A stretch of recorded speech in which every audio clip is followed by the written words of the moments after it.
प्यारे बच्चों, नमस्कार। आपका स्वागत है आपके अपने YouTube चैनल में। आज का हमारा टॉपिक है क्लास 10 का खनिज तथा ऊर्जा संसाधन। ये हमारे भूगोल में आएगा, जो जियोग्राफी कह सकते हो आप इसको, उसके बारे में है। भूगोल का ये 5वां पाठ है, भूगोल की जो हमारी पुस्तक है। तो आज हम इसके प्रश्न उत्तरों को हल करेंगे और उम्मीद करता हूँ एक भी प्रश्न इससे बाहर नहीं आएगा। जो भी हम करेंगे ये टोटली NCERT का है NCERT, और ये 10वीं क्लास का है, तो ये आपके सभी चीज़ों में काम रहेगा।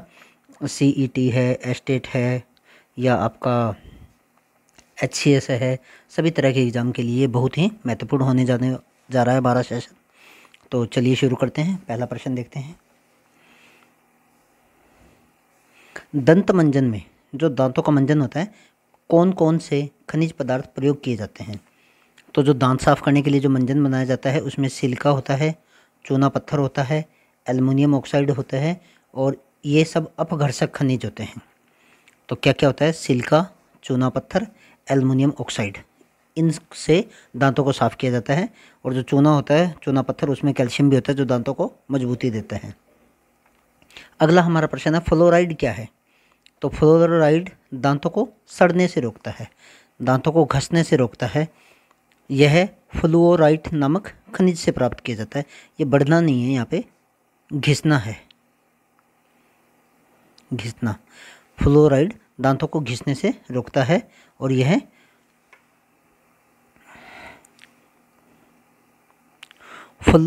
फ्लोराइड नामक खनिज से प्राप्त किया जाता है। फ्लोराइड है जो कि टूथपेस्ट के अंदर मिलाया जाता है। अगला प्रश्न है, दंत मंजन का रंग सफ़ेद किसके कारण से होता है?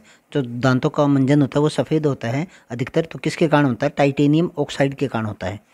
तो जैसे आपको पता है ये खनिजों पे ही संबंधित पाठ है, तो इसमें खनिजों से ही संबंधित जानकारी होगी। अगला है, टाइटेनियम ऑक्साइड किन खनिजों से प्राप्त किया जाता है? तो टाइटेनियम जो ऑक्साइड है र्यूटाइल, इल्मेनाइट और इनाटेज नामक खनिजों से मिलता है। अगला प्रश्न है, दंत मंजन में चमक किस खनिज की उपस्थिति के कारण होती है? तो अभ्रक के कारण होती है। जो अभ्रक होता है वह दंत मंजन की चमक के लिए जिम्मेवार होता है। अगला प्रश्न देखते हैं, हमारे कुल पौष्टिक भोजन का कितने प्रतिशत हिस्सा खनिज होता है? जो भी हम भोजन करते हैं उसमें से कितना प्रतिशत होता है? 0.03% मात्र, लेकिन बहुत ज़रूरी होता है ये। तो चलिए अगला देखते हैं, भूवैज्ञानिकों के अनुसार खनिज एक प्राकृतिक रूप से विद्यमान समरूप तत्व है। अगला प्रश्न है, खनिज क्या है? तो भूवैज्ञानिकों के अनुसार खनिज एक प्राकृतिक रूप से विद्यमान समरूप तत्व है जिसकी एक निश्चित आंतरिक संरचना होती है। इसमें कठोर हीरे से लेकर नरम चूना तक शामिल होते हैं। ये सब खनिज के अंदर आते हैं। हीरा भी खनिज है और चूना भी खनिज है। अगला प्रश्न है, खनिज कितने प्रकार के होते हैं? तो खनिज 3 प्रकार के होते हैं। एक धात्विक होता है, एक अधात्विक होता है, एक ऊर्जा खनिज होता है। धात्विक खनिज कौन कौन से होते हैं? जैसे लौह धातु वाले खनिज होते हैं, अलोह धातु वाले होते हैं और बहुमूल्य खनिज वाले होते हैं। तो ये सब के सब खनिज हैं जो धात्विक खनिज में आते हैं। लौह धातु में जैसे लोहा है, मैग्नीज है, निकिल है, कोबाल्ट है। अलोह में तांबा है, सीसा है, जस्ता है, बॉक्साइट है। इनके अंदर लौह तत्व की मात्रा नहीं होती। तो इसके बाद में अगला हमारा है, एक मिनट, अगला है बहुमूल्य खनिज। सोना है, चांदी है, प्लैटिनियम है, ये क्या है? बहुमूल्य खनिज है। अधात्विक कौन से होते हैं? जिनमें धातु नहीं होते हैं। मतलब जो आपको धातु और अधातु का फ़र्क तो पता ही होता है कि धातु चमकदार होती है, धातु को पीट के चादर बनाई जा सकती हैं, और अधात्विक होती है जो जिनको पीट के चादर नहीं बनाई जा सकती, जिनमें चमक नहीं होती, एक आधे को छोड़ के। तो अधात्विक में कौन कौन से हैं? अभ्रक है, नमक है, पोटाश है, सल्फर है, चूना पत्थर है, संगमरमर है, बलुआ पत्थर है। ये सारे के सारे क्या है? अधात्विक है। इसके बाद में है ऊर्जा खनिज। ऊर्जा खनिज कौन से होते हैं? जो हमें ऊर्जा प्रदान करते हैं, जैसे कोयला है, पेट्रोलियम है, प्राकृतिक गैस है। ये सब किस में आते हैं? ऊर्जा खनिज में आते हैं। अगला प्रश्न देखते हैं, आग्नेय कायांतरित चट्टानों में खनिज कहाँ पर पाए जाते हैं? तो आग्नेय व कायांतरित चट्टानों में खनिज होते हैं जो दरारों में, जोड़ों में, भ्रंशों व विद्रोह में पाए जाते हैं। छोटे जमाव शिराओं के रूप में तथा वृत्त जमाव परत के रूप में पाए जाते हैं। इनका निर्माण भी अधिकतर उस समय होता है जब यह तरल अथवा गैसीय अवस्था में दरारों के सारे भूपृष्ठ की ओर धकेल दी जाते हैं। ऊपर आते हुए ये ठंडे होकर जम जाते हैं। जस्ता है, तांबा है, जिंक है, शीशा है, इसी तरह शिराओं में जमाओं के रूप में मिलते हैं। तो ये भी पूछा जा सकता है कि आग्नेय जो चट्टानें होती हैं उनमें से कौन कौन के खनिज पाए जाते हैं। तो उनमें जस्ता है, तांबा है, जिंक है और शीशा आदि पाए जाते हैं। अगला प्रश्न है, अवसादी चट्टानों में खनिज कहाँ पाए जाते हैं। तो आग्नेय चट्टानों में विद्रोह में पाए जाते हैं, दरारों में पाए जाते हैं, और अवसादी चट्टानों में संशस्त्रों व परतों में पाए जाते हैं। इनका निर्माण अक्षैतिज परतों में निक्षेपण, संचयन व जमाव का परिणाम होता है। अवसादी चट्टानें लोहा, कोयला, जिप्सम, पोटास, सोडियम आदि खनिज पाए जाते हैं। ये अवसादी चट्टानें वो होती हैं जैसे एक के ऊपर दूसरे अवसाद जमता जाता है, तो इनके बीच में ये खनिज पाए जाते हैं। तो कोयला है, लोहा है, जिप्सम है, पोटाशियम है, ये इनके अंदर पाए जाते हैं। अगला प्रश्न देखते हैं, बॉक्साइट का निर्माण किस विधि से होता है। तो बॉक्साइट का निर्माण धरातलीय चट्टानों के अपघटन से होता है। धरातलीय चट्टानों के अपघटन से होता है। भारत का सर्वाधिक खनिज संपन्न राज्य कौन सा है। वो झारखंड है। भारत में किस खनिज का अभाव है। जस्ते का अभाव है। जस्ता हमारे यहाँ पे बहुत कम मात्रा में पाया जाता है। अगला प्रश्न है, अंकलेश्वर अक्षेत्र कहाँ स्थित है। तो अंकलेश्वर है वो गुजरात में स्थित है। कहाँ स्थित है। गुजरात में स्थित है। और निम्नलिखित में से कौन सा एक लोह अयस्क नहीं है। हेमेटाइट भी है, लिमोनाइट भी है, मैग्नेटाइट भी है, ये लोहे के अयस्क है, लेकिन एंट्रासाइट नहीं है। निम्नलिखित में से किस राज्य में कोयले का सबसे अधिक भंडार है। तो झारखंड के अंदर है। कहाँ है। झारखंड है। जैसे अभी हमने पढ़ा था कि सबसे ज़्यादा खनिज कहाँ पाए जाते हैं, तो झारखंड में पाए जाते हैं। अगला है, एशिया का सबसे बड़ा पवन ऊर्जा संयंत्र कहाँ पे है। तो ये गुजरात के अंदर है। वैसे संभावना राजस्थान के अंदर भी है, लेकिन राजस्थान के अंदर जैसे इस विषय पे काम नहीं हुआ, इस टॉपिक पे, और गुजरात के अंदर नरेंद्र मोदी सीएम थे, तो उन्होंने इस विषय पे काम किया और वहाँ पे सबसे बड़ा पवन ऊर्जा संयंत्र स्थापित किया। अगला प्रश्न है, बॉक्साइट का सबसे बड़ा उत्पादक कौन सा राज्य है। तो ये भी है, झारखंड है। विजयनगर इस्पात के अंदर किस राज्य में अवस्थित है। तो ये केरल के अंदर स्थित है विजयनगर। जैसे अगर आप भारत का मानचित्र देखते हो तो इसमें जो सबसे नीचे का जो राज्य है वो है केरल, यहाँ पर है विजयनगर। अगला प्रश्न देखते हैं, भूतापीय ऊर्जा मूल रूप से क्या है। तो जो भूतापीय ऊर्जा है वो अक्षय ऊर्जा है। कौन सी ऊर्जा है। अक्षय ऊर्जा है। इसका सॉल्यूशन पढ़िए। भूतापीय ऊर्जा अक्षय ऊर्जा है। यह ऊष्मा ऊर्जा है जो पृथ्वी में उत्पन्न और संग्रहित होती है। अगला प्रश्न है, किस राज्य में प्रमुख तेल अक्षेत्र स्थित है। तो तेल है एक तो बॉम्बे हाई में, हमारे यहाँ पे बॉम्बे हाई, एक गुजरात के अंदर भी है अंकलेश्वर, और लेकिन इसके अंदर दोनों ही नहीं दिए हुए, तो इसमें असम दिया हुआ है। असम में डिगबोई है। असम में डिगबोई है, वो तेल उत्पादक क्षेत्र है। अगला प्रश्न है, भारत में किस प्रकार की चट्टानें मैग्नीज का उत्पादन करती हैं। तो ये धारवाड़ चट्टानें हैं। तो धारवाड़ प्रणाली की चट्टानें मुख्य रूप से उद्गम में तलछटी हैं और बेल्लारी, जिला मैसूर, राजपूताना के अरावली में पाए जाने वाले गनीस पर आराम करने वाले संकीर्ण लंबी सलेश में होती हैं। तो ये जो धारवाड़ की चट्टानें हैं ये बेल्लारी है, जिला मैसूर है, राजपूताना के अरावली है, मतलब जो राजस्थान है, और नीचे जो मैसूर है, हैदराबाद है, वहाँ पे ये पाई जाती हैं। इन चट्टानों को मैग्नीज और लोहा अयस्क में समृद्ध माना जाता है, जो इन धातुओं का एक महत्वपूर्ण संसाधन का प्रतिनिधित्व करता है। तो मैग्नीज कहाँ है। धारवाड़ चट्टानों में है। राजस्थान में खेतड़ी किसके लिए प्रसिद्ध है। तो तांबे के लिए प्रसिद्ध है। खेतड़ी नगर भारत में राजस्थान के झुंझुनू जिले में का एक शहर है। यह शेखावटी क्षेत्र का हिस्सा है। खेतड़ी दो शहर हैं। पहला खेतड़ी टाउन राजा खेत सिंह जी निर्माण द्वारा स्थापित किया गया था। तो खेतड़ी तांबे के लिए प्रसिद्ध है। अगला प्रश्न देखते हैं, भारत में कच्चे तेल का सबसे बड़ा भंडार कहाँ पाया जाता है। तो कच्चे तेल का जो भंडार है वो पश्चिमी तट पे पाया जाता है। कहाँ पाया जाता है। पश्चिमी अपतट पे पाया जाता है। भारत के अधिकांश कच्चे तेल के भंडार पश्चिमी तट, मुंबई और देश के उत्तर पूर्वी हिस्सों में स्थित है। हालांकि बंगाल और राजस्थान राज्यों की खाड़ी में काफ़ी अविकसित भंडार भी स्थित है। तो सबसे ज़्यादा कहाँ है।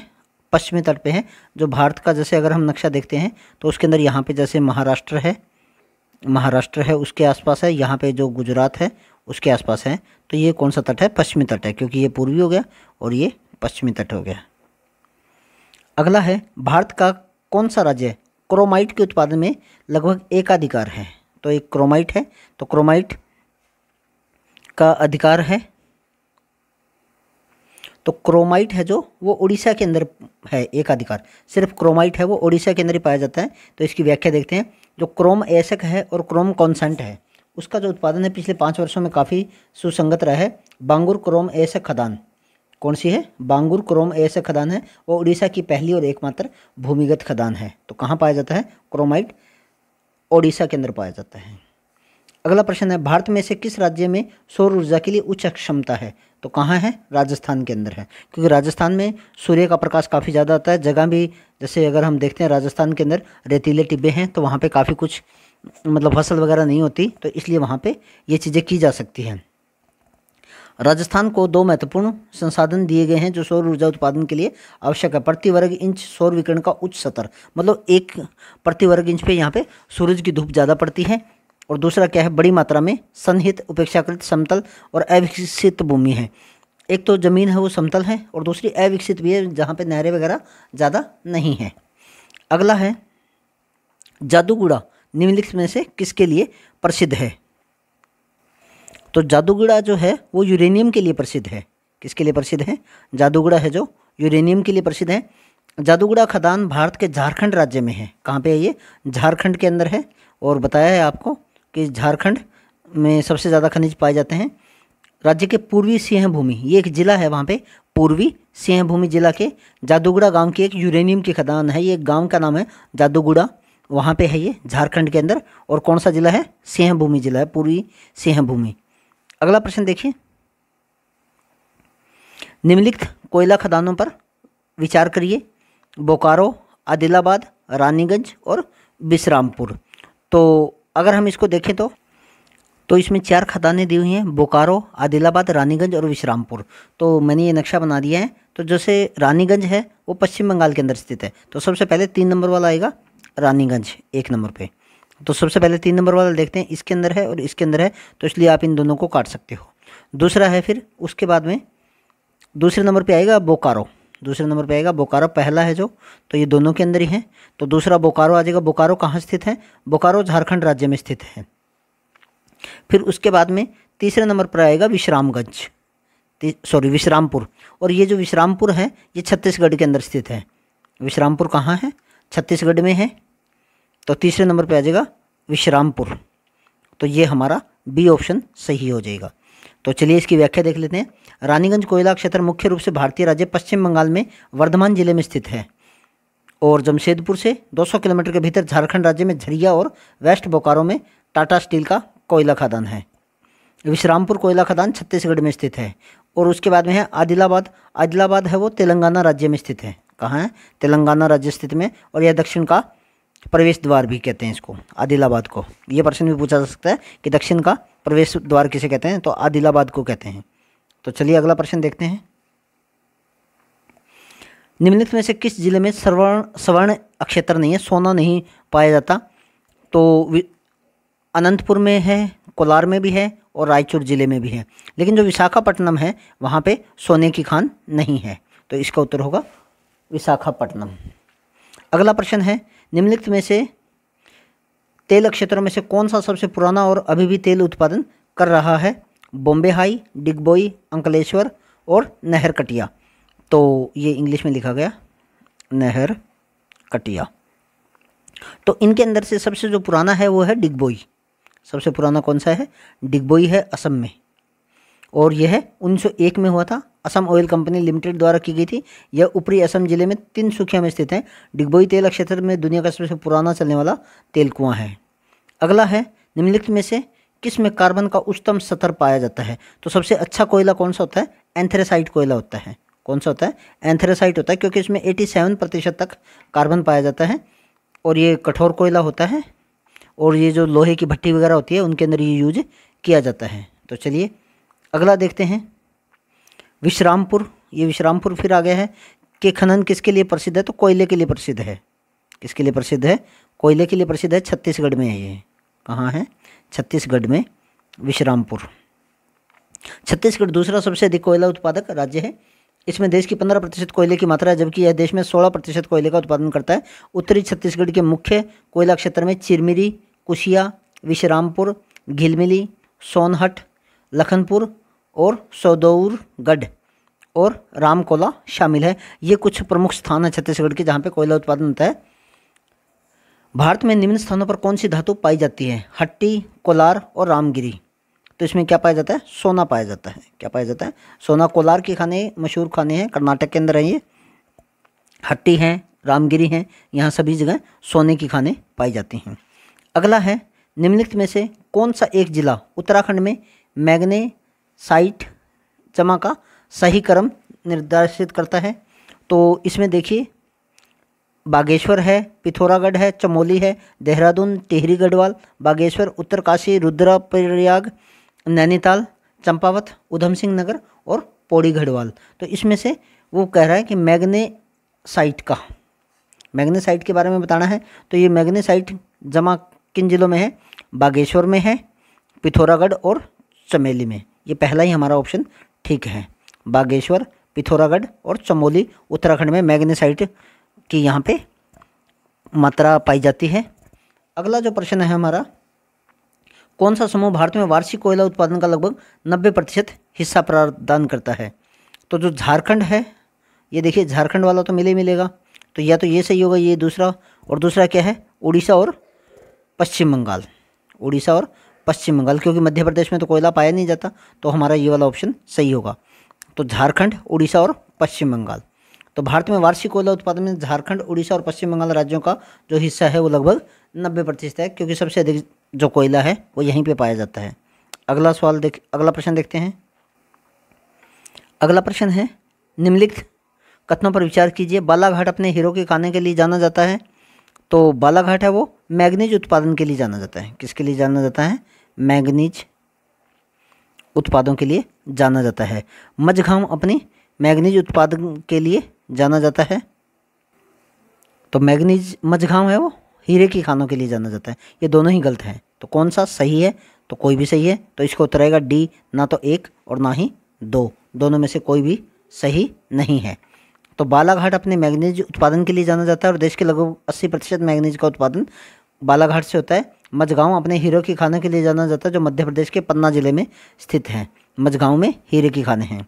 आगे है, कापर उद्योग किस स्थान पर स्थित है? तो खेतड़ी में है। ये अंतिम है जो खेतड़ी, ये कहाँ है? झुंझुनू जिले में है, राजस्थान के खेतड़ी में।